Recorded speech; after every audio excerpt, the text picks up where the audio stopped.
Welcome to the deep dive. Today, we're jumping straight into something really fundamental. It's all about understanding ourselves better so we can, build a more vibrant, more fulfilling life. Think of it like laying the best possible foundation for personal growth. Yeah, solid groundwork. Exactly. And central to that is this idea we'll call a personal covenant. It's about building real trust in yourself, nurturing that inner relationship. And setting up a way to keep yourself accountable. It's kind of the secret sauce, really. Yeah, it really is. So our mission today. Well, we want to unpack some key principles, some concepts for growth and mindfulness. We're drawing from a fascinating book that's all about designing your own growth path. Okay. The goal is to pull out practical insights you can actually use, things to help you understand yourself, manage emotions better, and really foster stronger mental well-being. Great. So where do we start? Maybe with this idea of our personal framework. Our source says we each have these lenses we see the world through. That's right. And these frameworks, these ways of seeing things, they massively impact our success, how we navigate life. How so? What's the difference? Well, the book draws a contrast.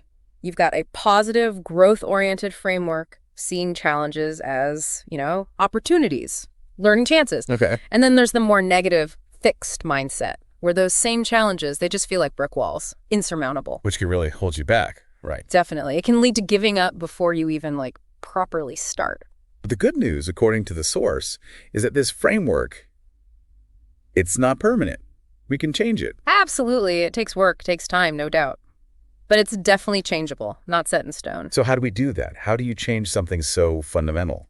Well, the book suggests a few steps. First, just becoming aware, really tune in. What do you believe about yourself, about the world? Just noticing the current state? Exactly. Then start challenging those beliefs, especially the negative ones, the ones that limit you. Ask yourself, is this really true? That sounds potentially confronting, but powerful. What else? Focus on your strengths. What are you good at? Leverage that. It builds confidence. And that confidence makes you more willing to, take risks, try new things. Also setting goals that stretch you a bit. That's how you develop new skills. It's like exercising a muscle, isn't it? You need that challenge. Precisely. And who you hang out with matters too. Positive people, they can be incredibly motivating, keep you focused. Surround sound support. Yeah. And finally, be patient. This stuff runs deep. Changing your mindset isn't a quick fix. It's a process. Right. A marathon, not a sprint. Okay, so framework is one piece. The source also talks about capacity and capability. They sound similar. They do, but there's a key difference. Capacity, the book says, is like the maximum amount you can hold or manage effectively at any one time. Like bandwidth. Exactly. The analogy used is a gallon jug. It holds 1 gallon. That's its limit, its capacity right now. For us, it's how much we can take on and handle well. Got it. So the how much. What about capability then? Capability is more about your power or potential to actually do something, your skills, your knowledge, the resources you have. Right. Using the jug analogy again, you can use that jug many times. Its ability to perform its function, that's its capability. It's reusable, durable in its function. Okay, I think I see it. Capacity is the max volume at a single point. Capability is the ability to perform the task effectively, maybe repeatedly. You've got it. And both are crucial for growth. Why both? Well, capacity determines how much you can take on. Developing it means expanding your knowledge, skills, resources, growing your jug in a way. Right. Capability determines how well you do things. Developing that means honing skills, gaining experience, staying sharp. So you need both to make a real impact. Absolutely. More capacity lets you seize more opportunities. Better capability means you nail those opportunities when you get them. Leads to more confidence, better prospects, all that good stuff. And how do skills fit in? Are they part of capability or capacity or both? They're tightly linked to both. Your capacity can limit how much skill development you can handle at once, if you're already overloaded. Makes sense. But, crucially, capacity isn't fixed. You can expand it. And capability, that's enhanced by skills, practice, experience that builds your capability makes you more skilled. So it's dynamic. You can work on both. Exactly. Neither is static. Effort, the right mindset, you can improve both. Okay, solid foundation there. Now, the source takes us deeper inside ourselves, talking about knowledge, skill, attitude, and then these layers of emotional, mental, and intellectual capacity and capability. Yeah, it's like looking under the hood. The book frames these as interconnected pieces for development, personal and professional. So briefly, What are they? Knowledge is Theoretical understanding, Yeah. knowing what. Skill is applying that knowledge, knowing how. attitude. Your mindset, your Yeah. disposition, your feelings that influence your actions. And capacity, again, is that potential to learn and adapt. Right. The underlying potential. Let's drill down into the emotional side first.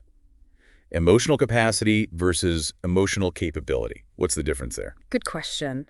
Emotional capacity is like your emotional bandwidth again, the maximum emotional stress you can handle before feeling totally overwhelmed, your threshold. Okay, how much I can take. Emotional capability is your skill in handling emotions, yours and others, recognizing them, understanding them, responding constructively, how well you navigate that emotional world. So capacity is the load limit. Yeah. Capability is the skill in carrying it. Why are these so important? Oh, hugely important. For clear communication, making good decisions, because emotions always play a part, right? Sure. Building strong relationships, resilience when things get tough, adapting to change, it all ties back to this. And ultimately, your overall mental well-being. How do you improve them, can you? Definitely. The book suggests things like self-reflection, understanding your triggers, mindfulness, being present with feelings, maybe therapy for deeper stuff. Emotional intelligence training builds specific skills. It sounds like emotional maturity, basically. That's a great way to put it. And that maturity really boosts your sense of wellness. What about the mental side? Mental capacity and capability. Similar distinction. Mental capacity is the max mental workload you can handle. How much thinking, processing, problem solving you can manage effectively at once. Okay, my brain's processing power. Kind of. And mental capability is how well you use those mental faculties, your memory, focus, reasoning skills, applying them effectively to get things done. So capacity is the raw power. Capability is the skill in using it. Exactly. Both are vital for cognitive sharpness, creativity, solving problems. And how do we boost those? For mental capacity, the source suggests stimulating activities. Reading, learning new things, games, good conversations, things that stretch your brain. Keep it active. Yeah. For mental capability, it's about honing specific skills, critical thinking, analysis, problem solving, through education, training, practice. Makes sense. And the book really emphasizes nutrition here too. Omega-3s, B vitamins, antioxidants, protein, water. They're crucial for brain function. Directly impacts mental health. It's easy to forget the physical connection, isn't it? Fueling the brain. Okay, one more layer. Intellectual capacity and capability. Different again. Slightly. Intellectual capacity relates to the highest level of complexity you can grasp and work with. Handling really abstract or intricate ideas. Right. And intellectual capability is your ability to use that intellect to solve complex problems, innovate, think critically at a high level. So it's about depth and application. Yeah. Think creativity, innovation, deep critical thought. Improving these involves similar paths. Continuous learning, education, training, actively practicing analytical and critical thinking skills. Okay, so we have all these different capacities and capabilities, but the source also talks about blind spots, things we don't see in ourselves. That sounds crucial for growth. Absolutely critical. Blind spots are those areas in our thinking, behavior, attitudes that we're just unaware of. As the book says, we do not know what we do not understand. Finding these is fundamental for growth, for relationships, for making better decisions. And interestingly, the source points to creative imagination as a tool to help uncover them. Creative imagination. How did that work? Seems counterintuitive. It's about using your imagination intentionally to explore possibilities, perspectives you wouldn't normally consider. It helps you step outside your usual mental grooves. Oh. There's a dynamic link between self-awareness and creative imagination. Knowing yourself, your biases, your patterns actually fuels your creative thinking. It opens you up. Ah, I see. Using creative imagination, writing, art, even just daydreaming constructively can enhance self-awareness. It lets you explore your inner world differently, maybe less judgmentally. It's a feedback loop. That's a fascinating connection. But how do we find these blind spots if we're blind to them? Tricky, right? The book suggests a few things. One, ask for feedback from people you trust. They might see things you don't. Okay, brave step. Two, self-reflection. Really look at your patterns, your reactions, recurring challenges. Three, challenge your own assumptions. Be open to being wrong. Easier said than done sometimes. True.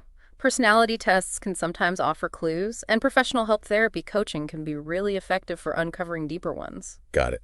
So once we identify these limitations, I guess, the source mentions emotional, mental, and intellectual gaps. What are those? Those gaps are basically where our capacities and capabilities fall short. An emotional gap, maybe low emotional intelligence, difficulty managing emotions, lack of empathy. Yes. A mental gap could be weaknesses in memory, focus, problem solving. An intellectual gap might be lacking knowledge in an area or weak critical thinking skills. So the areas needing development. Exactly. Identifying and actively working to bridge these gaps is vital for growth and well-being. It's the next step after awareness. Right, not just seeing them, but doing something about them. Okay, shifting gears slightly. The source moves into guiding principles, paradigms, and natural laws. Feels a bit more philosophical. It is, but it's very practical too. A paradigm, as the book defines it, is your basic framework of values and beliefs, your worldview, the lens you use. Like the operating system for our mind. Kind of, yeah. A principle, then, is a fundamental truth or rule that guides your behavior within that paradigm. So paradigm is the big picture belief. Principles are the actionable rules. Exactly, and they influence each other. A growth mindset paradigm might lead to principles like learn from mistakes. Okay. And living by a principle of empathy might shape your paradigm towards valuing compassion more broadly. Paradigms give context. Principles are the guidelines. What happens when those clash? Like when my actions don't align with my beliefs. The source mentions cognitive dissonance. Right, that's that uncomfortable feeling when your paradigm clashes with your values or your actions contradict your beliefs. Like saying you value health but never exercising. That's a simple example, yes. Or valuing relationships but always prioritizing work. This clash causes guilt, anxiety, stress. So how do you fix it? You have to examine the conflict. Look at your paradigms, your values. Are they really aligned? Maybe you need to reassess your beliefs or consciously change your actions to match what you truly value. It requires honesty. Sounds like ongoing work.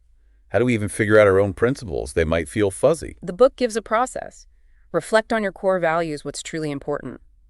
Think about role models, what principles guide them. Examine your own actions, what do they reveal? Consider your goals, what principles do you need?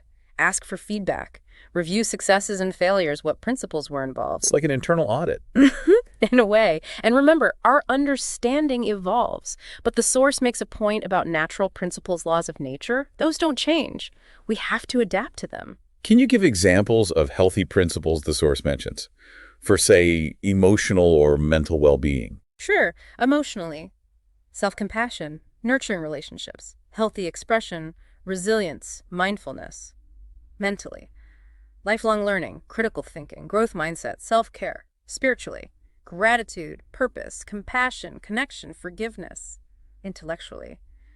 Curiosity, humility, independent thought, respectful dialogue. Those sound like solid anchors. Yeah. How do these relate to natural principles, like laws of physics? Not quite physics, more like patterns in nature. The book draws parallels.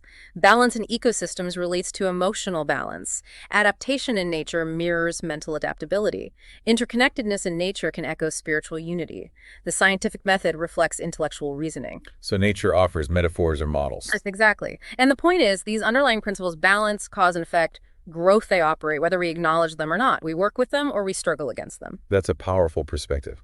Okay, let's move into part 4, personality. How does who we are influence all this capacity and capability stuff? Our personality traits definitely play a role. The source mentions things like conscientiousness, being organized, disciplined. If you're high in that, you're probably better at setting goals and achieving them. Boosts capacity and capability. Makes sense. What else? Openness to experience, curiosity, trying new things. That tends to broaden your capabilities because you seek out more learning. Okay. Any downsides? Well, high neuroticism, tendency towards anxiety, instability can sometimes hinder focus and perseverance, makes it harder to build capacity and capability. Low conscientiousness might mean struggling with goals and follow-through. So our natural tendencies can help or hinder? They can influence things, yes. But crucially, the source stresses personality isn't everything. Life, experience, education, motivation, they matter hugely too. Right. So what is personality, according to the source? How is it defined more deeply? It's described as this unique, multi-layered mix of characteristics, thoughts, feelings, behaviors, interaction styles. It's shaped by genetics, environment, life experiences, a complex blend. The book brings up the Big Five model: openness, conscientiousness, extroversion, agreeableness, neuroticism. These are seen as broad dimensions. I've heard of those. They tend to be fairly stable and can predict behavior to some extent. Our personality influences decisions, relationships, stress coping, career choices, well-being, is pretty central. Key features are its consistency, uniqueness, complexity, and importance. The source also mentions other theories briefly, psychodynamic, behavioral, etc., showing there are many ways to look at it. It's a reminder we're all wired differently. The source also mentions a continuum of personalities. What does that mean?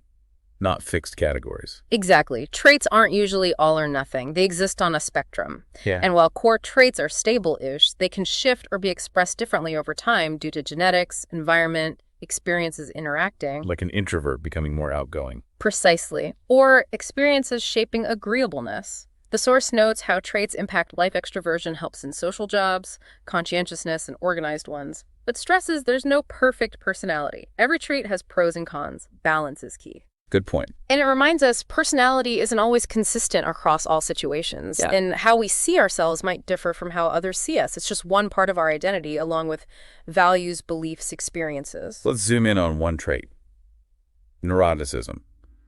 It often gets a bad rap. What does the source say? Yeah, in the Big Five, it measures emotional instability, basically. The opposite end is emotional stability. High neuroticism means tending towards negative emotions more often, anxiety, sadness, irritability, maybe mood swings, lower self-esteem. Okay. It describes how we experience and cope with emotions internally.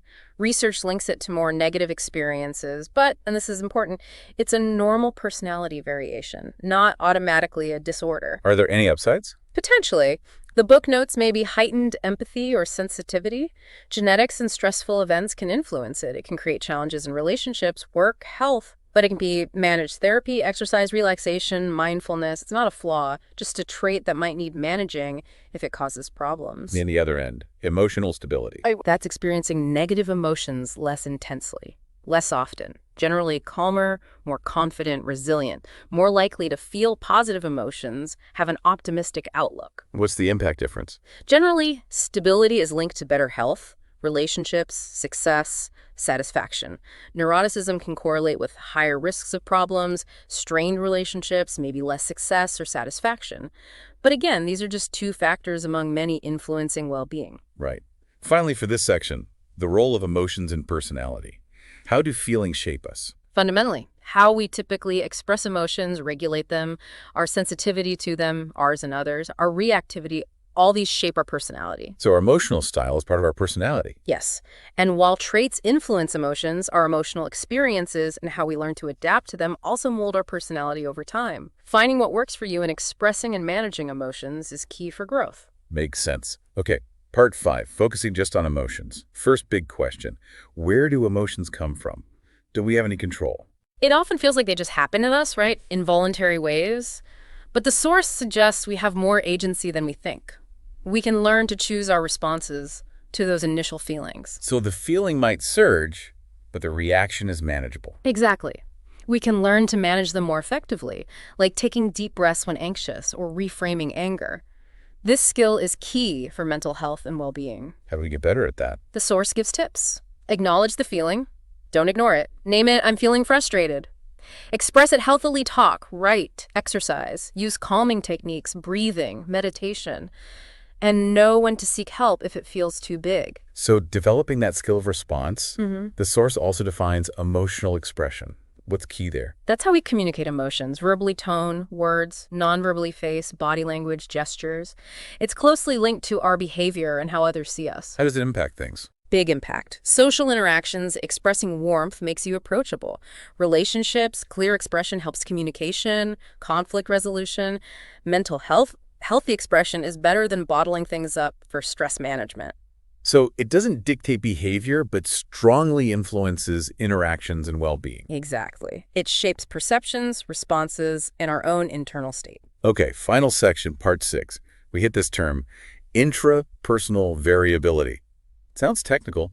What is it in plain English? It just means the natural ups and downs, the fluctuations in our own behavior or performance over time, even on the same task. We're not perfectly consistent robots. Like having good days and bad days. Sort of, yeah. Or your focus varies, your mood shifts. These variations within you are informative. Genetics, environment, sleep, stress, development stage, health, they all contribute. Okay.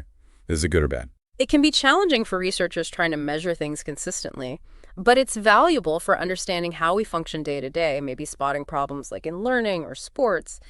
The key is it's not necessarily your baseline ability or personality, just the ebb and flow of engagement. So my performance might vary, even if my underlying skill is the same. Precisely. Think about giving a presentation. Some days you feel more on than others, right? Even with the same material. It doesn't mean your core competence changed overnight. Don't judge your whole self based on one data point. Right. How does motivation fit into these fluctuations? Motivation is a huge driver. High motivation usually means more focus, more engagement, more persistence.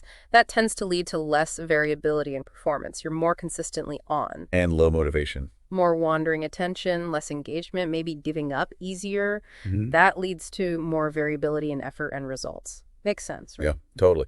Now, the source connects this variability and motivation to emotional and social intelligence. Well, high emotional intelligence means understanding and managing your emotions and empathizing with others.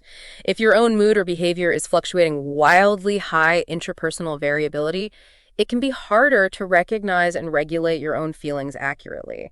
That impacts emotional intelligence. Okay. And socially. If you're very inconsistent, it can be harder to consistently empathize or read social cues accurately. Impacts social intelligence. Motivation matters too. Being motivated to connect helps build those social skills. So internal consistency helps with emotional and social skills. It seems to. Yeah. And improving those skills, the source suggests, links directly to nurturing our mental wellness. Let's talk about that. How do variability and motivation relate to mental wellness? And then wellness is good mental health, positive emotions, resilience, coping well with stress. The source points out that big, unpredictable swings in emotion regulation, high variability, can make us more vulnerable to things like anxiety or depression. On the flip side, high motivation, especially motivation to overcome challenges or practice self-care, boosts resilience. Even sticking to healthy habits like exercise or sleep can be affected by our internal variability and motivation, impacting overall wellness. It really is all connected. The source then zooms out to global concerns with mental wellness. What's the takeaway there? It's a massive global issue. Huge economic impact, trillions lost in productivity, healthcare costs. WHO data shows mental disorders are leading causes of disability worldwide, affecting like 1 in 4 people. Wow, that's staggering. Yeah, costs are direct treatment and indirect lost work, reduced quality of life. Especially tough in lower income countries with fewer resources. And globally, mental health is still chronically underfunded. Improving access and promoting wellness is a huge health and economic priority. It seems obvious when you put it like that. Does mental illness look different depending on economic conditions? The source suggests it can. In low-income areas, it's often tied to poverty, malnutrition, lack of access. Services are scarce. Middle income, maybe more links to urbanization, stress, migration. Services might be better, but gaps and stigma exist. High income, maybe more lifestyle links, stress, isolation. Better access generally, but still gaps for certain groups. So context matters hugely. Absolutely. It's complex. Targeted approaches are needed. What are some signs, indicators of mental challenges the source mentions? It said they can be subtle. Yeah, things to look out for in yourself or others. Persistent changes in mood or behavior, big swings, unusual irritability, withdrawal, changes in sleep or eating, trouble with daily tasks, losing interest in things you used to enjoy, physical symptoms like headaches, fatigue without clear cause, difficulty focusing, deciding, remembering, and in more serious cases, changes in perception, hallucinations, delusions. But these don't automatically mean illness. Right. 1 or 2 might be nothing. But if several persist or cause real problems, it's worth seeking help or encouraging someone else to. Don't ignore persistent warning signs. Okay. Bringing it back, how does mental wellness specifically link to this intrapersonal variability idea? A healthy person shows some variability that's adaptability. But excessive or extreme variability might signal challenges, like huge mood swings could indicate bipolar disorder. Major attention inconsistency might relate to ADHD. So variability isn't the diagnosis, but a potential clue. Exactly. It's about the frequency, intensity, duration, and impact on functioning. Variability gives insight, but you need a proper evaluation for any diagnosis. Is there a healthy range for this variability? The source suggests yes. Some variability is normal, reflects adaptability. Too much or too little might be problematic. Interestingly, some studies link moderate variability in cognition and mood to better mental health outcomes than very low or very high levels. So not perfectly flat, but not chaotically bouncing around either. Kind of like that, yeah. A healthy flexibility. But the range probably varies by person and what's being measured. How do we promote that healthy range? Any best practices? Yes, the source lists several, mostly focusing on holistic well-being. Mindfulness practices meditation, breathing help regulate stress and emotion. Regular exercise, huge benefits for mood and cognition. Healthy diet fuel for the brain. Adequate sleep, crucial for regulation. Engaging activities keep the mind flexible. Stress management techniques. Basically, a well-rounded approach to physical and mental health. These sound like good practices for life in general. They really are. They support that healthy internal balance. Okay, as we wrap up, the source quickly revisits some key definitions. Yeah. Emotional capacity, knowledge, skill, attitude. Quick refresher. Sure. Emotional capacity. Effectively experiencing, expressing, regulating emotions. Vital for self-other understanding, coping relationships. Knowledge. Understanding facts, principles. For decisions, creativity. Skill. Proficiency in tasks. For productivity, success. Attitude. Mental disposition, mindset. Drives motivation, resilience. And they all work together. Absolutely. Interconnected pieces contributing to success and well-being. Finally, a really important point. Leveraging self for the collective health. What's that about? It's about thinking beyond just our own well-being. How can our actions positively impact the health of our community, of society? Like what? Advocating for good health policies, volunteering, promoting healthy behaviors, by example, supporting healthcare initiatives. The goal is contributing to a healthier, more equitable society for everyone. That's a powerful call to action. Yeah. So, to quickly recap this deep dive, we explored capacity and capability as foundations. We looked at personality, the big five, neuroticism versus stability, how traits influence us. We delved into emotions, where they come from, how we express them. And then that fascinating idea of intra-individual variability, those internal fluctuations, how they link to motivation, emotional and social intelligence, and crucially, mental wellness. Right. We touched on the global scale of mental wellness concerns, the economic impact, and how challenges can manifest differently. And remember that variability can be an indicator, but needs context. We also covered best practices for fostering healthy variability, mindfulness, exercise, sleep, diet, stress management, and revisited those core components: emotional capacity, knowledge, skill, attitude. And ended on that idea of contributing to the collective health. The big takeaway seems to be that these insights aren't just theory. They're accessible through self-reflection, through actively engaging with our own growth. Exactly. It's about learning, practicing, continually striving to become, your best self. It's an ongoing journey. A journey worth taking. Thanks for breaking all that down. My pleasure. Here's to continuing that exploration.